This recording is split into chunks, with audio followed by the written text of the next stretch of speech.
முன்னாள் சட்டமன்ற உறுப்பினர் திரு தனியரசு அவர்கள் வந்திருக்கக்கூடிய வேளையில தான் இப்போ ஒரு பிரேக்கிங் நியூஸ் வர பெற்றிருக்கிறது.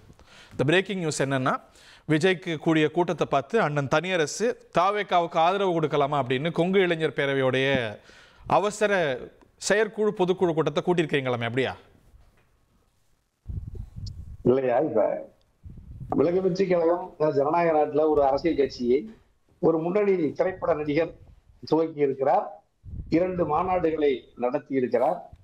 ஒரு பிரச்சார பயணத்தை திருச்சியில நேற்று களம் அமைத்தார். ஆனால் அந்த பிரச்சாரத்தை அவர்கள் திட்டமிட்டபடி ஒழுங்கு செய்ய முடியாத அளவுக்கு அவர்களால ஒரு ஒரு ஒரு நிகழ்ச்சி மேலாண்மையை கரை புரண்டு மக்கள் வெள்ளம் ஓடி இருக்கே, என்ன பண்ணுவாங்க? யாரால மேலாண்மை செய்ய முடியும்? இல்ல, கரை புரண்டெல்லாம் இல்லையா, ஒரு 5000 பேர், ஒரு 10,000 பேர் இருந்திருக்கலாம், ஒன்னும் தவறு இல்ல. 5000 10,000 பேரா? அதனாலதான் 5 கிலோமீட்டர் கிடக்க 5 மணி நேரம் ஆச்சா? ஆமாயா, நீங்களாம் ஊர்ந்து நீங்களாம் பொது போக்குவரத்து தடை நிறுத்திட்டு காவல்துறை இல்ல, அரசாங்கம் ஒண்ணு இருக்கிறதே தெரியல. கிராபிக்ஸ்ல காட்டியப்பா அவ்வளவு கூட்டத்தை அல்லையா?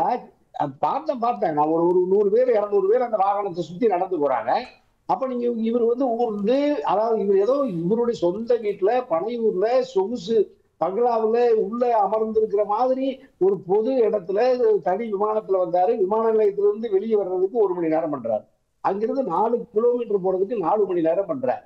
10 நிமிடம் எழுதி வச்சதை படிக்கிறதுக்கு நீங்க ஒரு இவ்வளவு பில்டப், ஒரு 5 மணி நேரம், லட்சக்கணக்கான 25 லட்சம் பேர் வசிக்கிற ஒரு திருச்சி மாநகரத்துல ஒரு 5000 பேர் 10,000 பேர் அழைத்து கொண்டு இருசக்கர வாகனத்திலையும் 4 சக்கர வாகனத்திலையும் தேசிய நெடுஞ்சாலைகளை எல்லாம் நீங்க மறித்து கொண்டு நீங்க ஒரு வாகன பேரணி நடத்துறதுக்கு உங்களுக்கு யார் அனுமதி கொடுத்தா?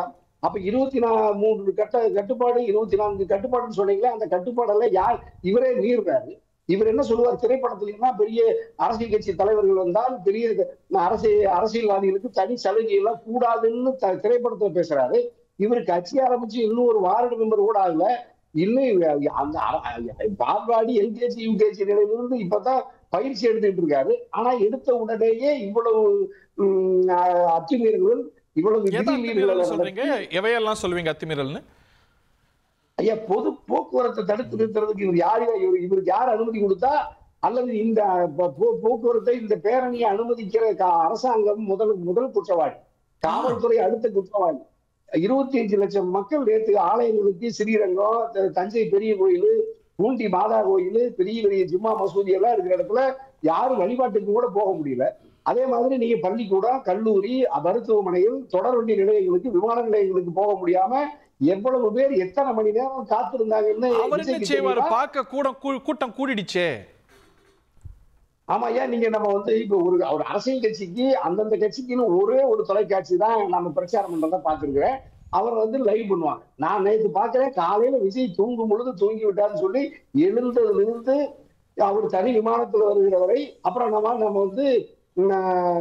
அந்த திருச்சியினுடைய மைய பகுதி மரக்கடை காந்தி மார்க்கெட்டினுடைய அந்த இடத்துக்கு வர்ற வரைக்கும் கிட்டத்தட்ட ஒரு 8 மணி நேரம் 9 மணி நேரம் எல்லா தொலைக்காட்சியிலும் நேற்று மோடி ஐயா 7000 கோடி ரூபாயை வடகிழக்கு மாநிலங்கள்ல, மிசோரம்ல, மணிப்பூர்ல 7000 கோடிக்கு திட்டத்தை நாட்டு மக்களுக்கு அர்ப்பணிக்கிறாரு. ஒரு தொலைக்காட்சியில் செய்தி இல்லை.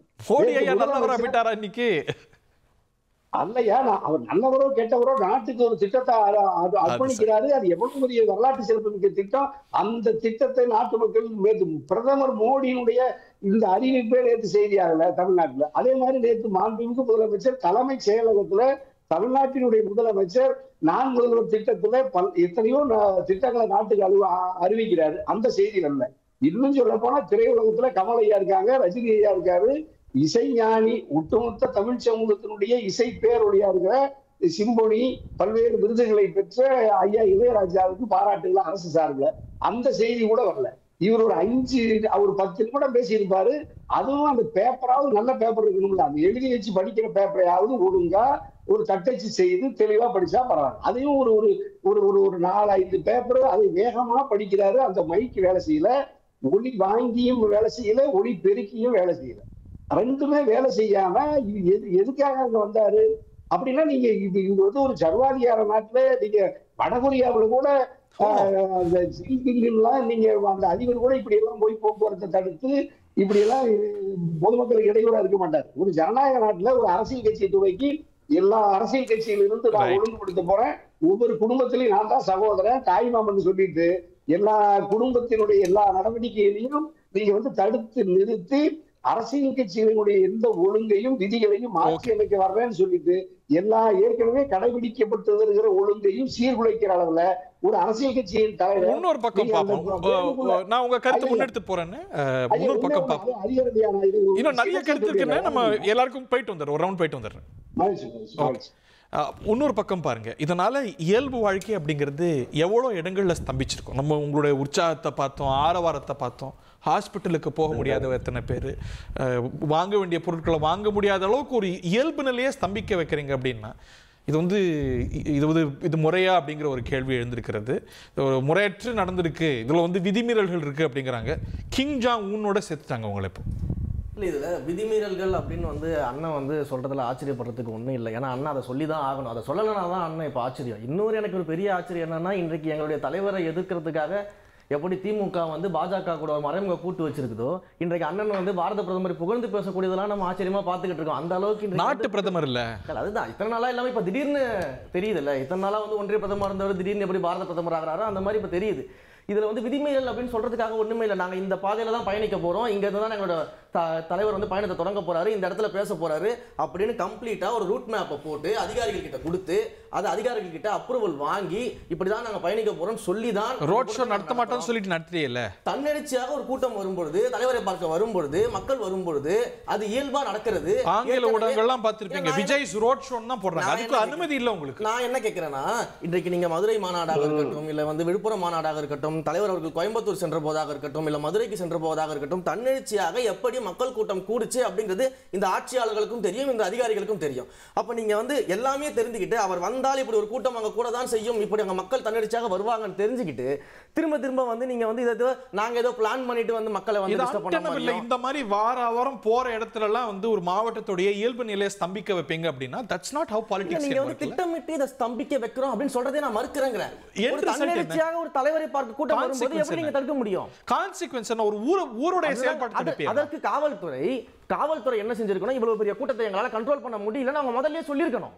உங்ககிட்ட அனுமதி வாங்கிட்டு தானே செய்யறோம். 23 நிபந்தனைகள் போடுறீங்கல்ல, குச்சி எடுத்துட்டு போக கூடாது, பிவிசி பைப் எதுவும் எடுத்துட்டு போக கூடாது, அந்த சென்ஸ் கொடியே நாங்க எடுத்துட்டு போக கூடாத சூழல்ல பண்ணக்கூடாது, தலைவர் வாகனத்தை விட்டு வெளியில வரக்கூடாது, கையசைக்க கூடாது, முகத்தை காட்டக்கூடாது. அண்ணன் சொன்னார்ல வாகனத்துக்குள்ள அமர்ந்து இருந்தாருன்னு, அண்ணன் நாங்க உட்கார்ல, காவல்துறை அதற்கான இன்ஸ்ட்ரக்ஷன் கொடுத்திருக்கு. வாகனத்தை விட்டு வெளியில வரக்கூடாது, பிரச்சாரம் பண்ற இடத்துல மட்டும்தான் அவர் வெளியில பேசணும், இத்தனை நிமிடங்கள் தான் பேசணும்னு சொல்லிட்டு நீங்கள் சப்போர்ட் செய்யக்கூடிய இந்த திமுக ஆட்சியின் கையில் இருக்கக்கூடிய காவல்துறை அந்த இன்ஸ்ட்ரக்ஷன் கொடுத்திருக்கு. நீங்க 10 நிமிஷம் பேசுறேன் 5 நிமிஷம் பேசுறாருன்னு பேசுறீங்களே, அது காவல்துறை இன்ஸ்ட்ரக்ஷன். முதல்ல இன்னைக்கு வாகனத்துக்கு வெளியில வரக்கூடாது, கையசைக்க கூடாது, மக்களை சந்திக்க கூடாது அப்படின்னு சொல்றது உங்க கையில் இருக்கக்கூடிய இந்த மைக் வேலை செய்ய கூடாது காவல்துறை இன்ஸ்ட்ரக்ஷன். இத்தனை இன்ஸ்ட்ரக்ஷன் கொடுத்துட்டு இருக்காங்க. 23 இன்ஸ்ட்ரக்ஷன் அறிவாலயத்துல எழுதி கொடுத்தத காவல்துறை கொடுத்துட்டு இருக்காங்க. இல்ல இப்ப எங்க ரமேஷ் மாதிரி ஒரு ஆரோக்கியமான சமூக சிந்தனையும் அக்கறையும் உள்ள அறிவு சார்ந்த இளைஞர்கள் நீங்களே இப்படி உங்க தலைவர்களுடைய இந்த முறையை இதை நீங்க அங்கீகரித்து ஆதரித்தால் உங்க தலைவருக்கு காவல்துறை கிட்ட அனுமதி வாங்கியிருக்கோம். காவல்துறைக்கு முன்கூட்டியே தெரியும் அவர் வருகிற இடங்கள்லாம் தன்னெழுச்சியாக மக்கள் கூட்டம் கூடுதுன்றதை தொடர்ந்து காவல்துறையும் இந்த ஆட்சியாளர்களும் பார்த்துக்கிட்டு இருக்கிறாங்க. என்னவோ புதுசா நடந்த மாதிரியும் பிளான் பண்ணி செஞ்ச மாதிரியும் நீங்க இதை கொண்டு போறீங்களே தவிர்த்து, பிரச்சாரத்துல அந்த பரப்புரையில இந்த ஆட்சியாளர்கள் மீதான எங்கள் தலைவர் எழுப்பிய கேள்விகளுக்கு இன்றைக்கு வரைக்கும் திமுக யாருமே பதில் சொல்லல. வந்திருக்காங்க திமுக கேட்போம், உங்க கேள்விகளுங்க என்ன கேள்வி? இன்றைக்கு வாக்குறுதிகள் நீங்க சொல்லுங்க. தேர்தல் வாக்குறுதிகள் 505 வாக்குறுதிகள் கொடுத்திருக்கேன் அப்படின்னு நீங்க சொல்றீங்க. 2021 தேர்தல்ல கடந்த செப்டம்பர் மாதம் 2023 ஒரு திருமண நிகழ்வுல முதலமைச்சர் பேசுறாரு. இதே முதலமைச்சர் சொல்றாரு 99% நாங்க வாக்குறுதி நிறைவேற்றிட்டோம் அப்படின்னு முதலமைச்சர் அந்த திருமண விழாவில் பேசுறாரு, கிளைம் பண்றாரு.